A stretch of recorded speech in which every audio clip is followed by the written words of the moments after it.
है विपक्ष का, चाहे वो हरियाणा की बात हो या फिर महाराष्ट्र की बात हो, हार के दर्द को लेकर विपक्ष कहीं ना कहीं हंगामा करता हुआ नजर आ रहा है, सदन की कार्यवाही नहीं चलने दे रहा। दीपिका जी, जी अभी चूंकि बात चल रही थी वाजपेयी जी की, तो मैं उन्हीं की एक बात से इस बात को शुरू करूंगा कि चुनाव आते रहते हैं, सत्ताएं आती हैं और चली जाती हैं। सरकार में भी हम बैठे हैं, हम विपक्ष में भी बैठे हैं, लेकिन राजनीति का जो स्तर बीजेपी गिरा रही है, विपक्ष को ना बोलने देने का मौका देना, विपक्ष को विदेशी एजेंट बनाने की बात कहना, विपक्ष अगर कोई सवाल करता है तो उसके सवालों से बचते हुए घूमना, ये कहीं भी एक स्वस्थ लोकतंत्र की परंपरा नहीं है।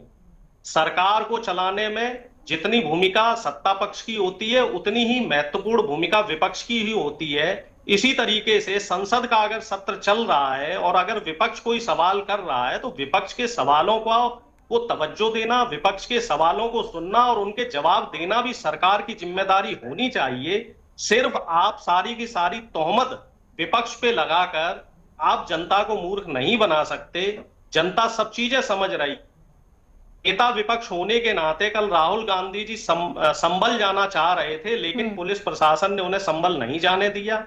बाद में वो ये भी बोले कि हमें आप अकेले चले जाने दो, तो उसके लिए भी तैयार नहीं हुए। इसके अलावा आप जो कह रहे हैं ना कि जनता के तमाम मुद्दे हैं, उस पे विपक्ष कहाँ है, तो जो भी मुद्दे जनता के रहते हैं, चाहे वो महंगाई का मुद्दा हो, बेरोजगारी का मुद्दा हो, ये मुद्दे उठाना विपक्ष का कर्तव्य है। और विपक्ष इन मुद्दों को उठाता रहता है, लेकिन दुर्भाग्य की बात यह है दीपिका जी कि सत्ता पक्ष विपक्ष को अब वो तवज्जो देना पसंद नहीं करता। डॉक्टर अवनीश जी, आपने स्वस्थ लोकतंत्र की बात की, जरा सुन लीजिए एक बार, जरा सुन लीजिए डॉक्टर अवनीश जी, स्वस्थ लोकतंत्र की बात आपने अभी की कि स्वस्थ लोकतंत्र होना बेहद जरूरी है।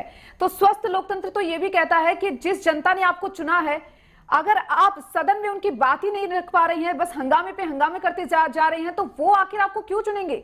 उनका जो विश्वास था, जो जनप्रतिनिधि पर विश्वास लगाकर उन्होंने आपको यहां तक पहुंचाया, उन मुद्दों का क्या फिर?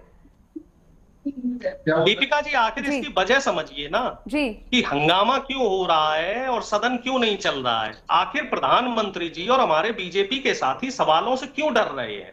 अगर विपक्ष कोई सवाल करता है तो आप उसके जवाब दीजिए। जवाब देने से नहीं डरना चाहिए। सिर्फ विपक्ष पे इल्जामात लगाना, तोहमत लगाना, ये कोई अच्छी बात नहीं है। हम तो ये कह रहे हैं कि साहब, हमने जो सवाल किए हैं, आप उन सवालों के जवाब देते जाइए। सदन चलता रहेगा और भी तमाम सदन ही तो नहीं चल रहा है, सदन में करोड़ों रुपए खर्च हो रहे हैं, लेकिन सदन नहीं चल रहा है, सवालों से बचती रहती है। ठीक है डॉक्टर अवनीश।